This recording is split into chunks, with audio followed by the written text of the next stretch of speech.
Ang ganda naman ng kwintas mo. Sino nagbigay niyan? Si Senyor Edgardo ba? Oo. Tinatanggap mo na pala siya bilang ama mo. Alam kong hanggang ngayon hindi pa rin kayo nagkakaintindihan.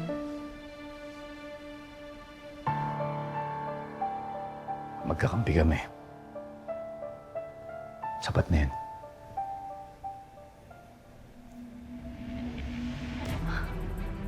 Teka, pamilyar tong kwintas na to ah. Pamilyar tong kwintas na to ah. Nakita ko na to noon. Ito, sanla ko na lang sa ito. Totoong ginto yan.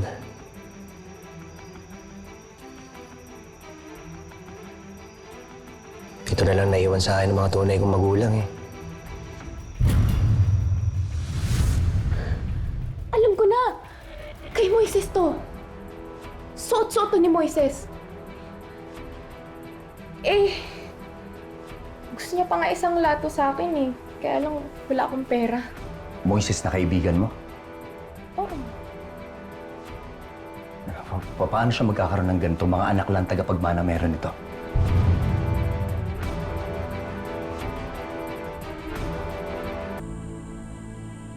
Miss Nympha, magsabi ka ng totoo, ha? Nakatitiyak ka ba na talagang nakita mo yung mga sinasabi mo yan? Anak ng senyor ang buod ng pinag-uusapan dito. Siguradong sigurado po ako. Nahawakan ko ang kwintas ni Moises. Nakita ko siya ng malapitan at nakatitiyak ako na kapareho siya ng kwintas ni Elias. May tiwala ako kay Nimba. Hindi siya nagsisinungaling. Sabihin na natin totoong impormasyon ni Nympha. Pero paano kung naapulot lang pala ni Moises yung kwintas? O di kaya ninakaw niya?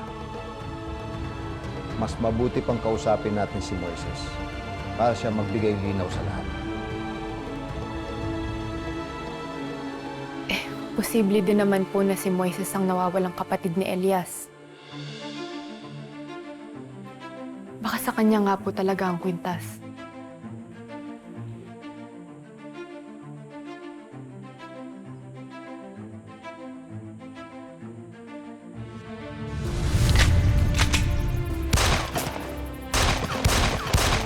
Mausay. Sigurado ka bang wala kang eksperyensya sa baril? Wala ko, senyor. Pakachamba lang po yan. Kinagalingan ko lang talaga para mapasok ako sa grupo niyo eh. Hugo, hanapin mo si Moises.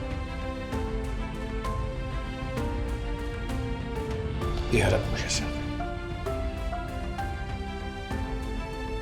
Katulad ng sinabi niyo, senyor, lahat ay posible. Masusunod po.